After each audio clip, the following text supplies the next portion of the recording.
Welcome to Attention, the concentration of awareness, a look inside the history and treatment of ADHD. ADHD stands for Attention Deficit Hyperactivity Disorder. It is usually diagnosed during childhood by the display of notable characteristics that persist over a specified period of time. ADHD is the most commonly diagnosed neurodevelopmental disorder in the world. An estimated 6.7% of the world's adult population has ADHD, which is over 360 million people.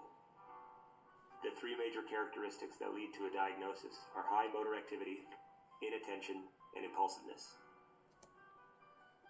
The DSM-5 lists 6 behaviors that might describe a patient's hyperactivity. They are squirms when seated when fidgets with hands and feet, marked restlessness that is difficult to control, appears to be driven by a motor, lacks ability to engage in leisure activities in a quiet manner, incapable of staying seated in class, and overly talkative. There are 8 potential behaviors that describe inattentiveness. They are poor listening skills, loses or misplaces items needed to complete tasks, sidetracked by external or unimportant stimuli, forgets daily activities, diminished attention span, lacks ability to complete schoolwork or follow instructions, avoids homework or activities that require concentration, fails to focus on details, and makes thoughtless mistakes. Finally, 3 behaviors describe impulsiveness. Difficulty waiting turn, interrupts conversations and activities of others, and impulsively blurts out answers before questions are completed. In order to be diagnosed, symptoms or behaviors must persist for at least 6 months. They must occur in at least 2 different settings, such as at home, in school, or at church. Symptoms must be negatively impacting life, such as academically, socially, or occupationally. And finally, patients under 17 require 6 symptoms, and patients over 17 require 5 symptoms in order to be diagnosed.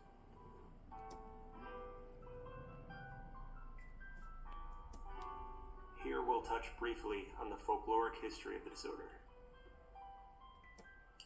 There have been references to ADHD for hundreds of years. In fact, in 1613, Shakespeare's play Henry VIII describes a character as having a malady of attention. This may be the first written document of the disorder. In 1844, a German physician and psychiatrist, Heinrich Hoffmann, published a poem entitled Fidgety Phil, in which Phil's ill-mannered behavior is anticipated by his parents. His parents attempt to talk with him about controlling himself, all to no avail, and he ultimately ends up flipping the dinner table with his excessive movements.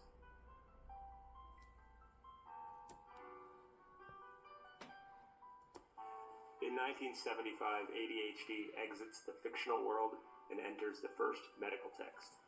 The entry was made by Adam Vicard and was entitled Sickness of the Spirit, a Disorder of Attention.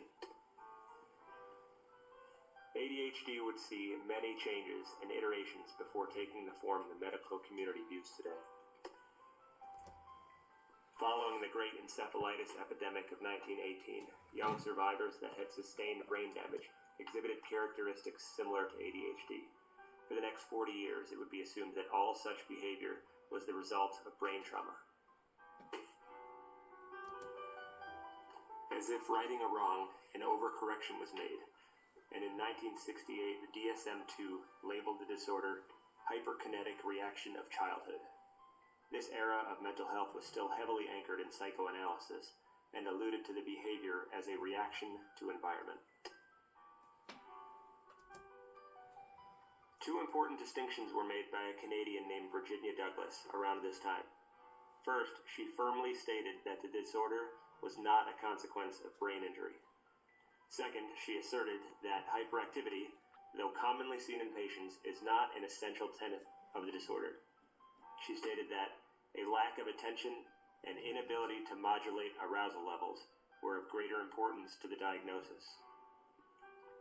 In 1980, the DSM-3 renamed the disorder Attention Deficit Disorder. Though ADD was a big step, clinicians found that hyperactive behaviors were being overlooked. And finally, the DSM-4 introduced the disorder as it is referred to today, Attention Deficit Hyperactive Disorder.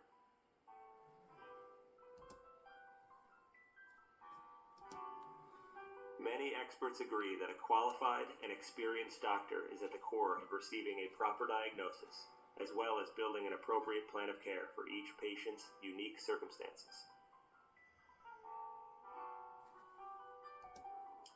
Though medication for ADHD has become the industry standard, many experts encourage education and behavioral therapy as primary interventions. Education as to what ADHD is and how it affects the patient allows for reflection and practice toward desired outcomes.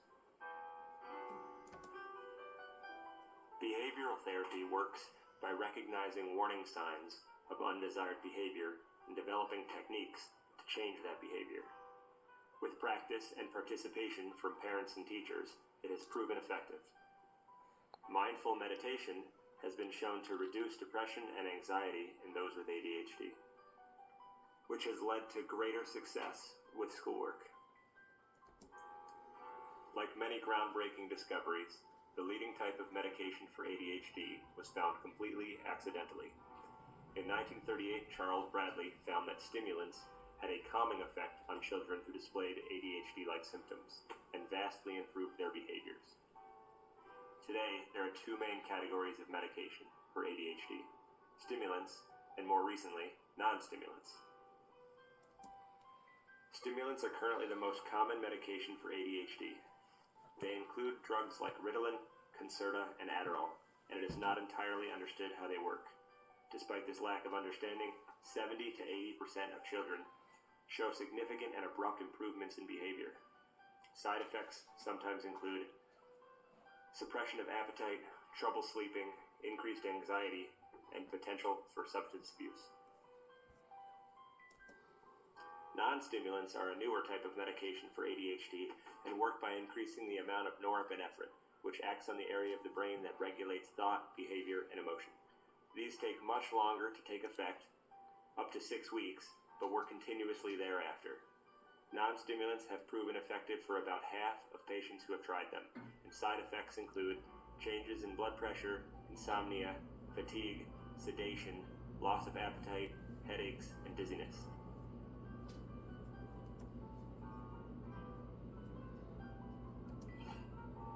Major strides have been made in the arena of mental health, but it seems true that hardships bring change.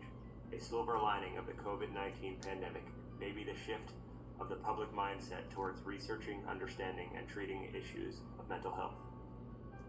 Though there is much room to grow in terms of understanding and treating ADHD, there is already a wealth of information available for patients, families, friends, and curious individuals. What's more, much of this information is available in bite-sized formats, including short video clip series and podcasts for those who struggle with long-term attention commitments. Hopefully this presentation has added to this knowledge and been an educational look at this disorder.